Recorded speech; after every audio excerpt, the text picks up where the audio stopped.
Jai Sri Krishna. Jai Shri Krishna. So, last time we saw that Bhagavan said regarding the presence of Parmeshwar in all worship, all puja. No matter what puja anybody does, there is Parmeshwar there in some form or the other. We also saw that performing karma outside the yagna causes bondage, since it is performed with the selfish motive. So any karma performed with the selfish motive cause bondage. Also in the very beginning, the Parameshwar, who is not who is a non-doer, he doesn't do anything, he is a karta, planted the seed of his wish in Maya, which is Mahad Brahm, which is the womb of all the creation, to bring about this creation. The sole purpose of the creation is to impart the Ishwar Gyan to Jeev so that they can attain moksha. At the same time, knowing that Jeev endued with the ignorance, he may not be able to go towards Ishwar Gyan. So Parmeshwar made another path for him. Parmeshwar let Maya provide Jeev to perform Devata Karma. So Vedas came out with from Maya, and all the Devata Bhakti are out of Vedas. Here too the Devata Karma was to be performed as Yagna Karma. So the rule is any karma you perform here should be Yagna Karma.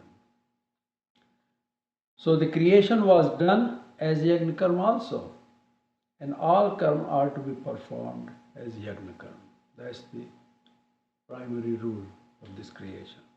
However, Jeev ignored the Yagna aspect of the karma, and under the influence of inherent ignorance, they acted for the object of sense gratification, and were subject to bondage. Karma performed as Yagna Karma will make the Jeev worthy of going towards Ishwar Gyan, not Ishwar Gyan, by elevating the Sattva in their nature, because they are not doing for themselves, they are doing for others. So that is Satogun. As has already been discussed in Shlok 12, those who do not follow the Yagna aspect of the karma are labeled as thieves, and they are punished by going to hell. So now we take the next shlok, shlok 16. एवं प्रवर्तितं चक्रम् नानुवर्तयति हयः अघायुरिन्द्रियारामो मोघं पार्थ स जीवति.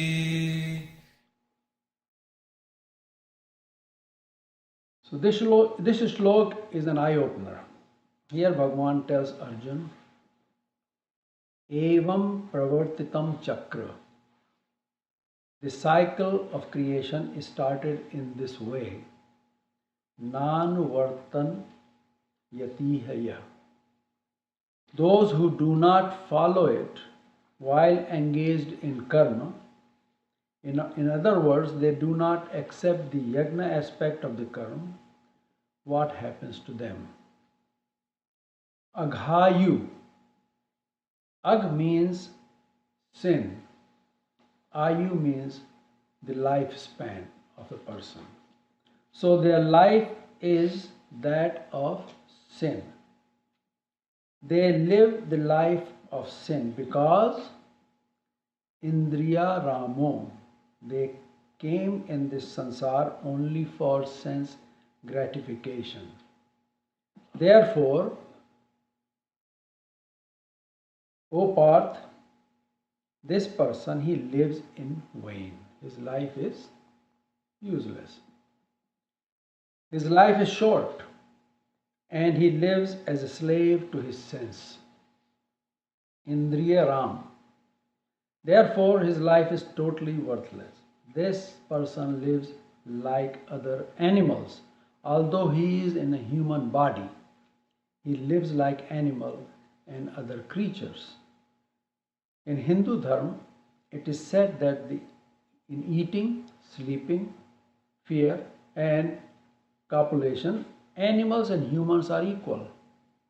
What stands human apart from animal is their ability to think and look towards Ishwar. Those who do not do this and do not understand the culture of humans are no different than animals.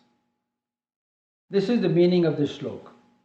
Now, why is it that in this day and age, a vast majority of people are engaged in activities only to satisfy their senses? As days go by, more and more instant gratification has got to be there. In chapter 2, Shlok 60, we have seen that the nature of senses is so turbulent that they carry away the mind of even a wise man that is practicing self-control. Indriyahi pramathina.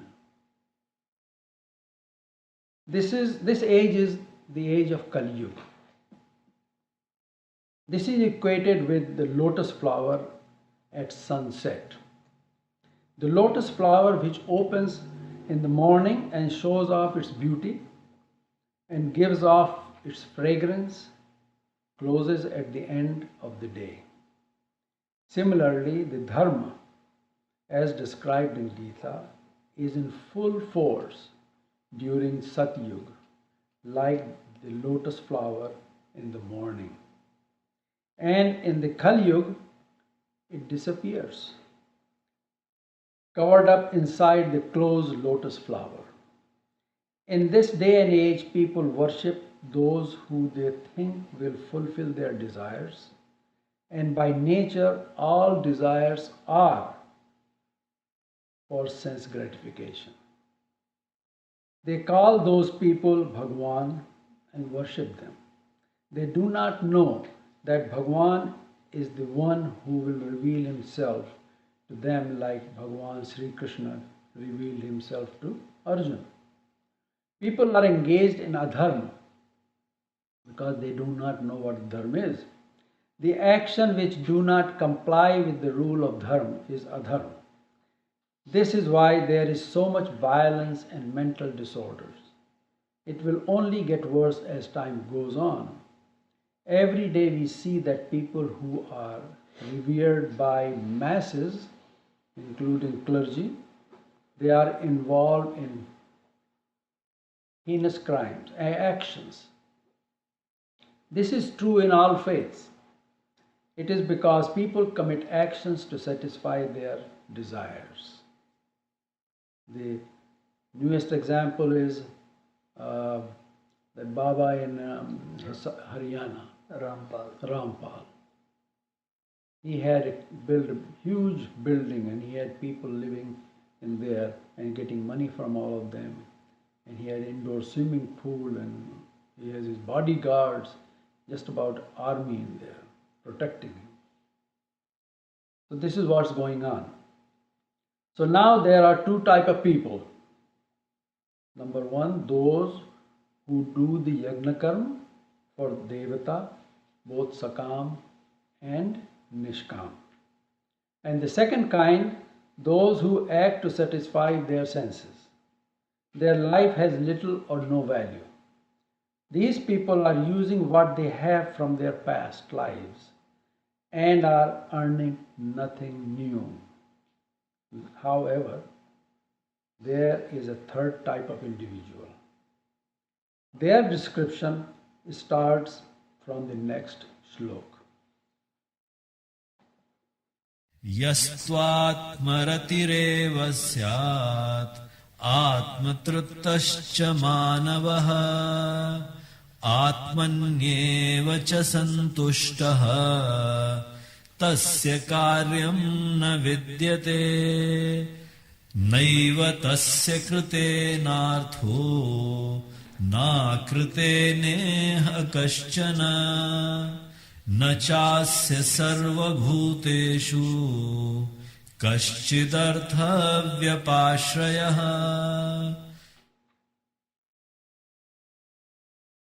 नैव तस्य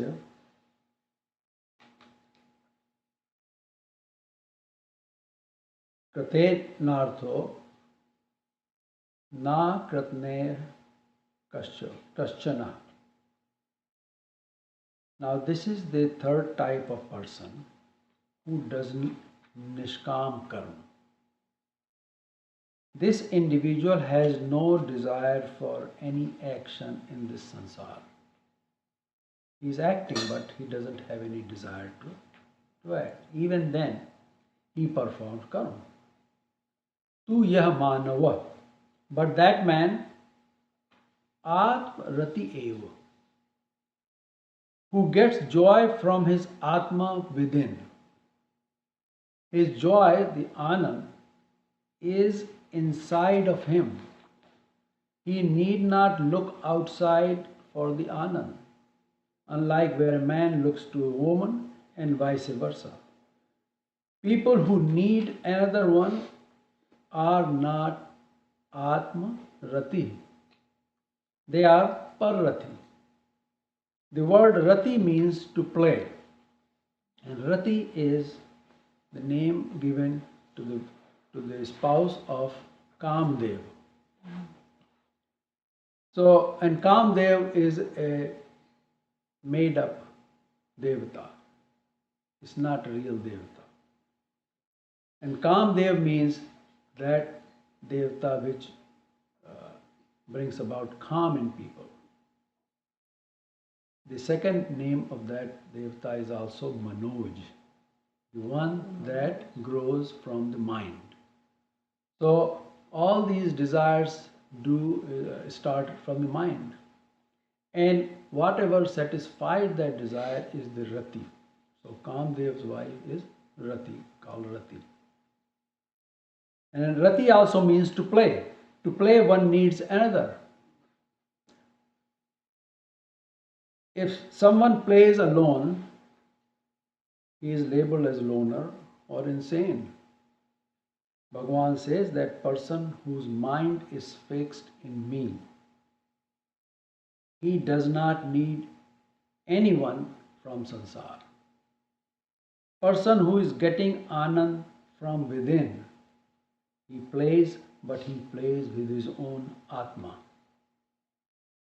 So he is atma rati. Such a person is contented, atma trapta, and satisfied, atma santushta, from within. You don't need anything from outside. When the problem occurs is when we need something from outside, and outside is prakriti. So when you want something from prakriti, what prakriti can give us? Prakriti can only give us to satisfy our needs, desires, for physical or otherwise. And as soon as we get it from prakriti, we owe to prakriti, we have to pay back some way or the other. So we become in bondage. But if you're getting everything from within, which is yours, then you don't owe anybody anything. You don't need anybody. You are happy within yourself.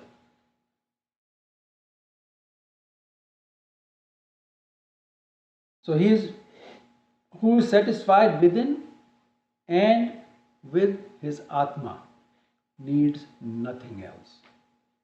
So this is the third kind of person. And tasya karyam na vidyate.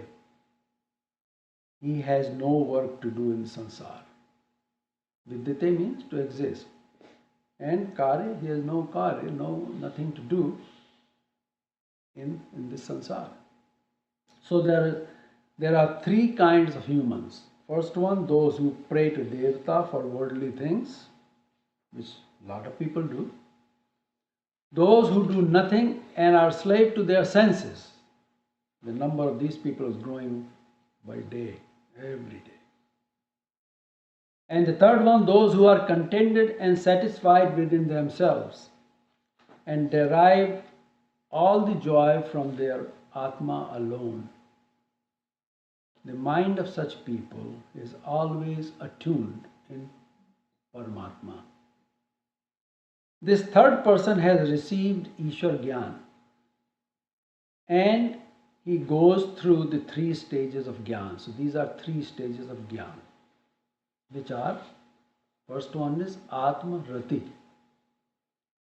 Here he desires that Anand, the joy that he is getting, should not stop, should keep coming on, going on. He should always keep, the joy should always keep coming to him.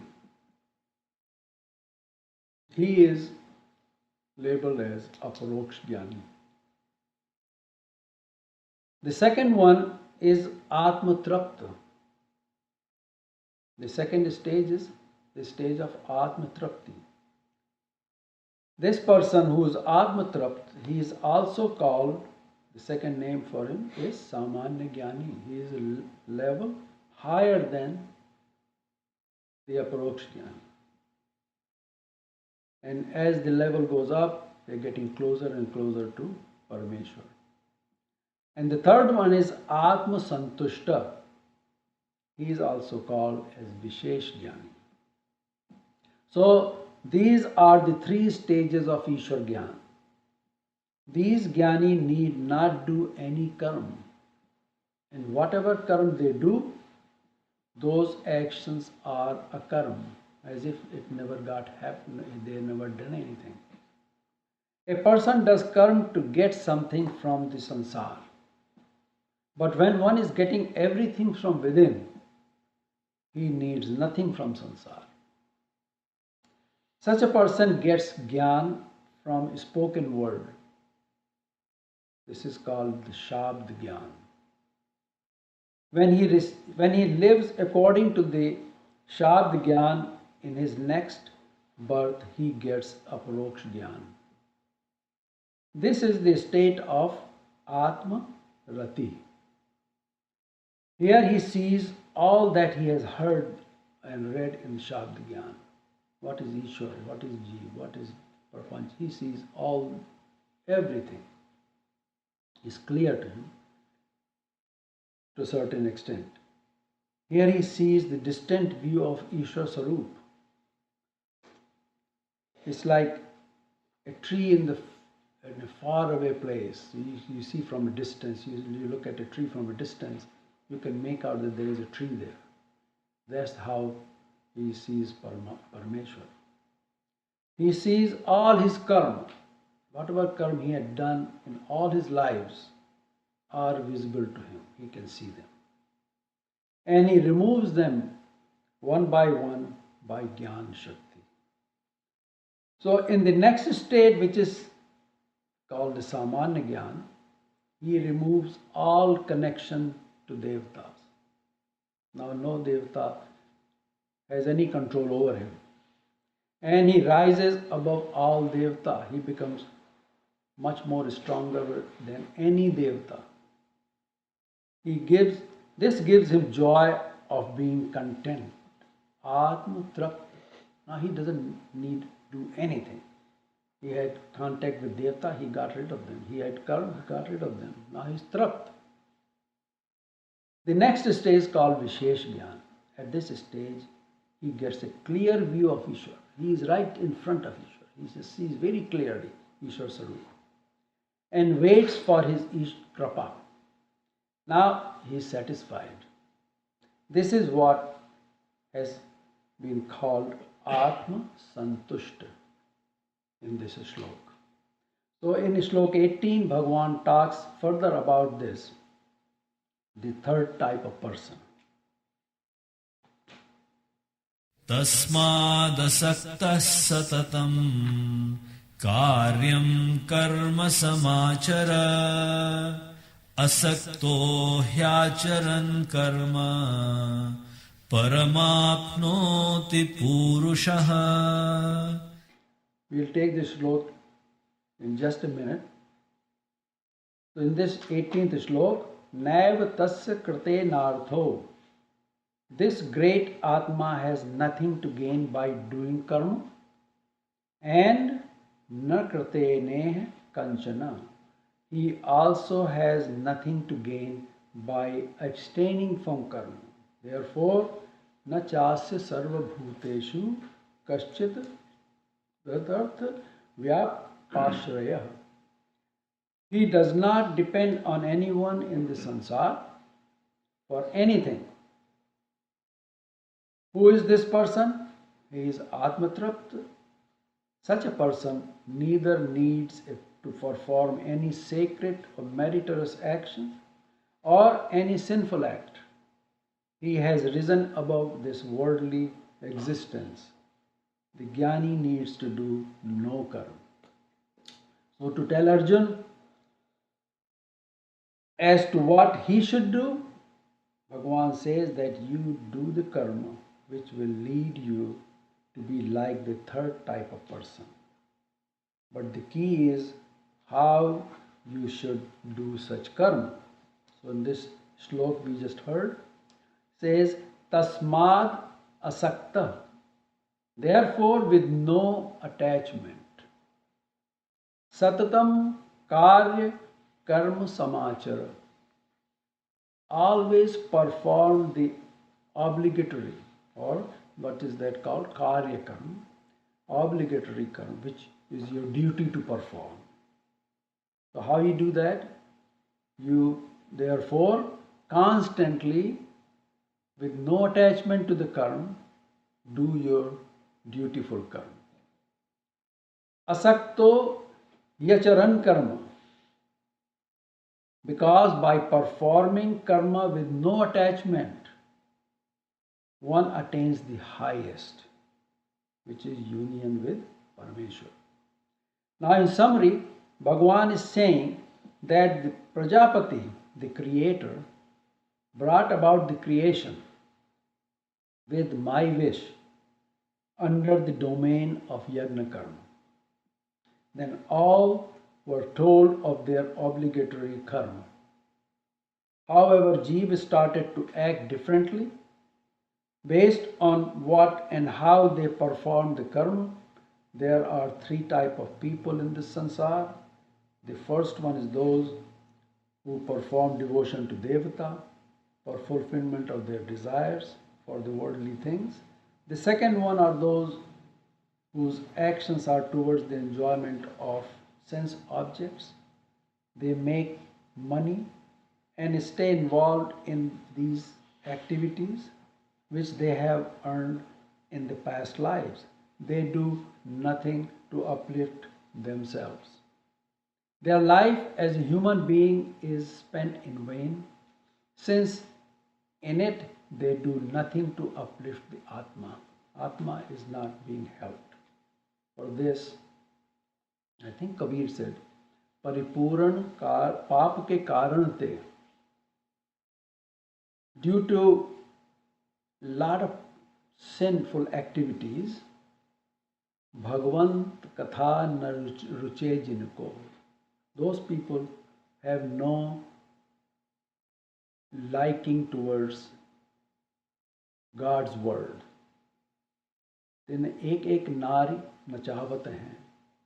What they do? They do party. In old days, they used to get women, they used to dance, have party. Nachawat हैं दिन को रैन को. And for the dance, there has to be music. It's not like today. In the old days, the music used to be drums and manjira. So he says, Mardang kahe dhig hai dhig hai. Dhikar means shame to you. Manjir kahe kinko kinko. The manjira, he says, it makes noise like kin kin. So he says, kinko kinko. Tab haath uthaye ke nari kahe.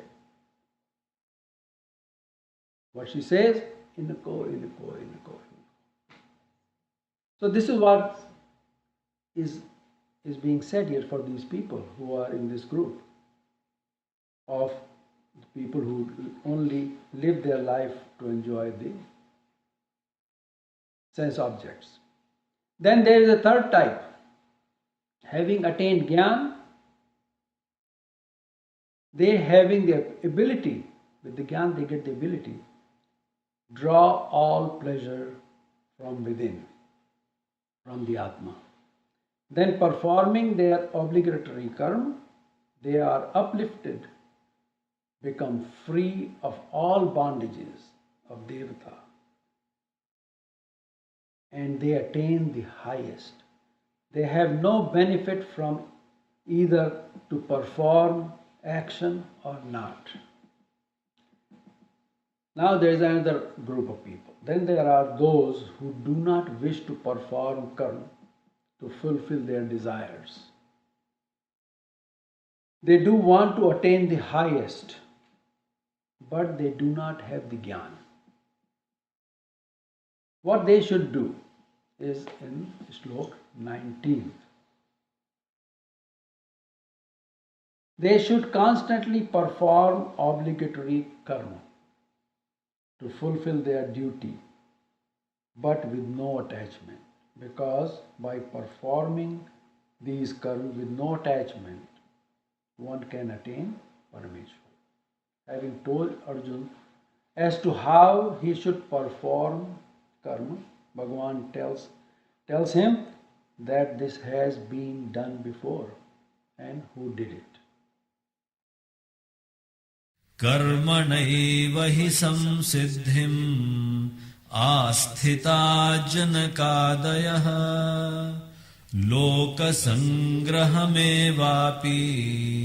सम्पश्यन् कर्तुमर्हसि. कर्मण्येव हि संसिद्धिम् आस्थिता जनकादया. It is through karma with no attachment that Janakadaya, Janak and others, other wise men attained perfection, Sansiddhi, and simply with an eye to the maintenance of the world order too, they performed karma. They did not set back, say, I don't have to do any karma, why should I do any karma? But it's their obligation to do karma when they are in samsara, whether they are jnani or ajnani. One can perform good karma only when there is Parameshwar Kripa. So we don't know what good karma is. What we think good karma may not be good karma because we are ignorant in this respect. So what will be good karma? Good karma, according to Shastra, is the karma which uplifts our Atma. That is a good karma. Other than that is all karma. And that only happens with Ishwar Kripa. Bhagavan tells Arjun that only by performing Nishkam karma one can attain perfection, Siddhi. King Janak and other rishis also obtained the Siddhi. Here Siddhi means Gyan. Through karma only. And they attain Paramatma, the Supreme.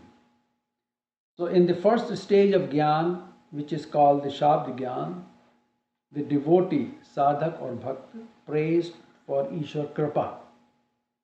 Through Kripa, Ishwar nourishes him. He nourishes the jeev. Kripa, what Kripa does? It nourishes the jeev, make it stronger. And helps jeev to move forward and closer to Ishwar.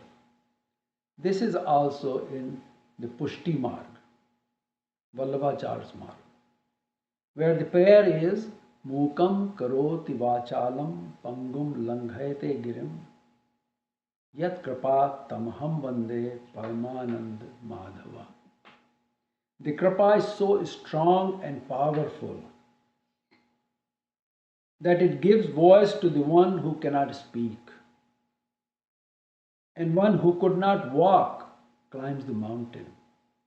The path of Ishwar requires Gyan, which can only be obtained through Ishwar Kripa.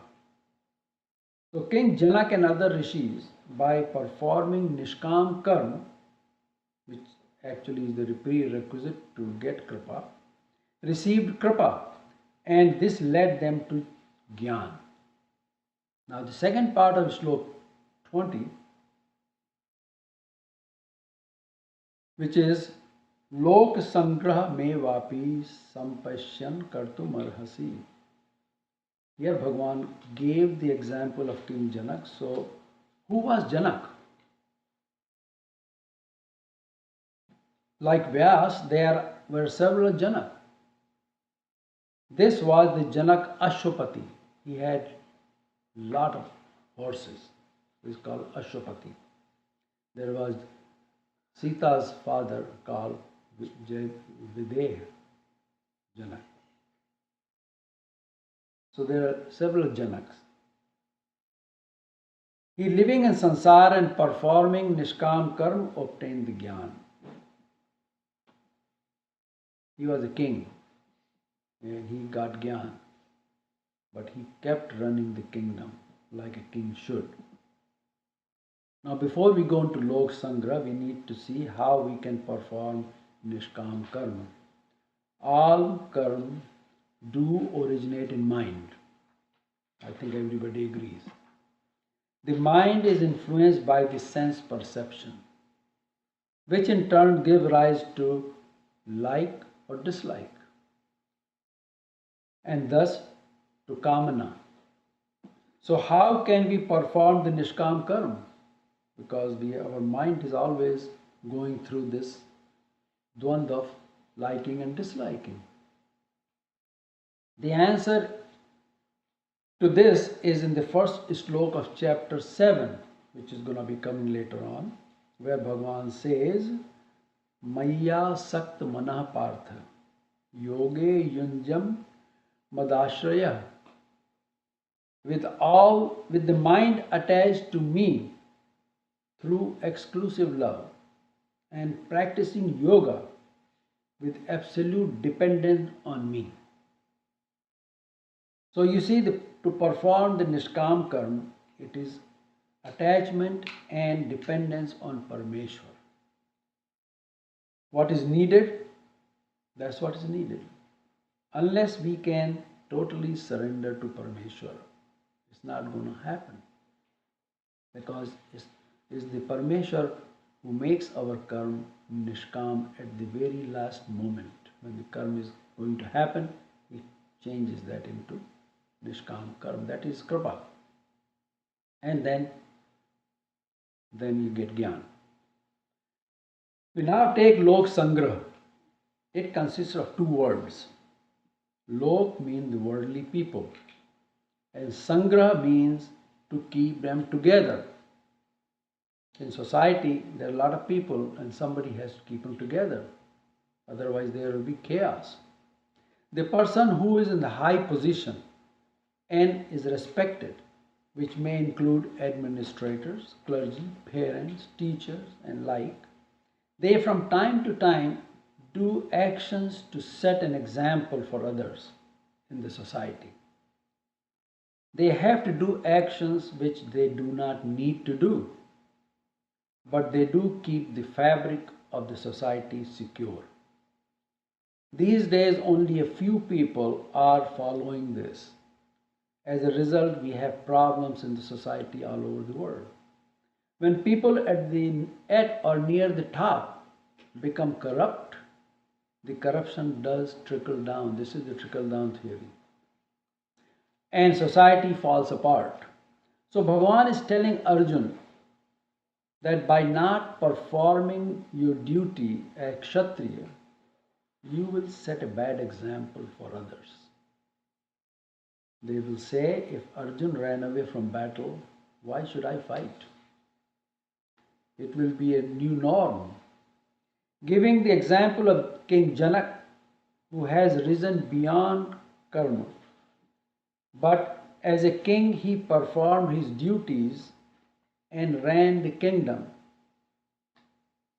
When anyone becomes the leader, they have to exercise control over their activities and live within the rules. Therefore, remember that for Lok Sangraha, keeping people together, also one need to perform karma. And this is what happened in Mahabharata. That's why Mahabharata came about. The people at the top did not follow the rule. And that caused a lot of problems.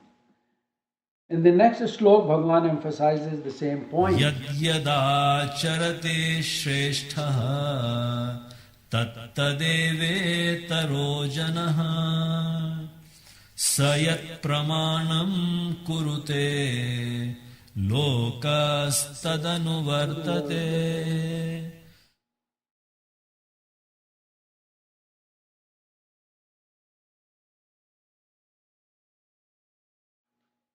Bhagavan says that whatever rule elders in the society make, everyone has to follow those rules.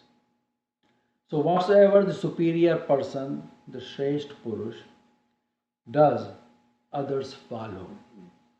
That very thing, whatever he does, people copy, they emulate.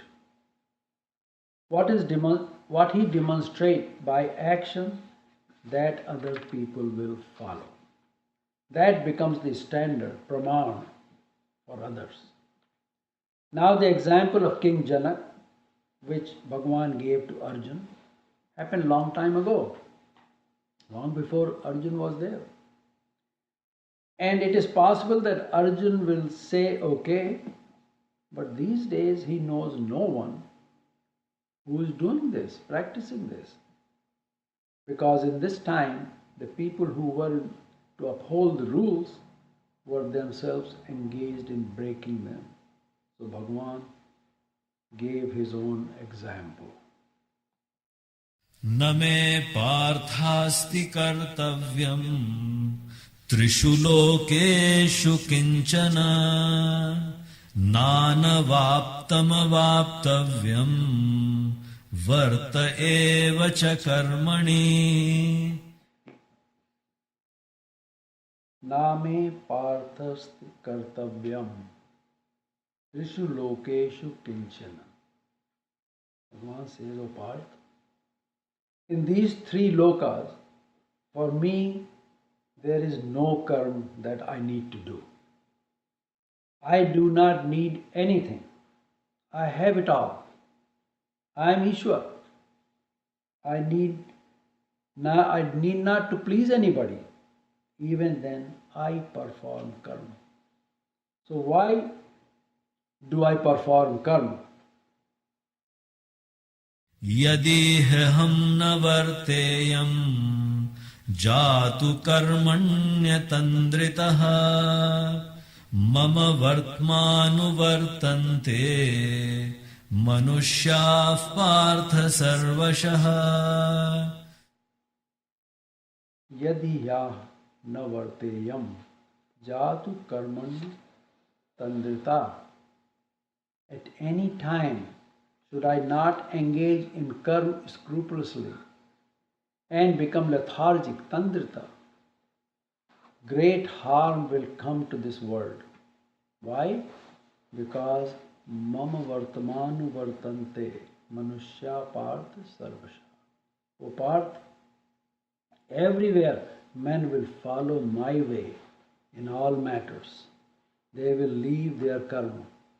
Here Bhagavan is indicating that we should continue doing our karma and leave an example which will inspire others in sansar.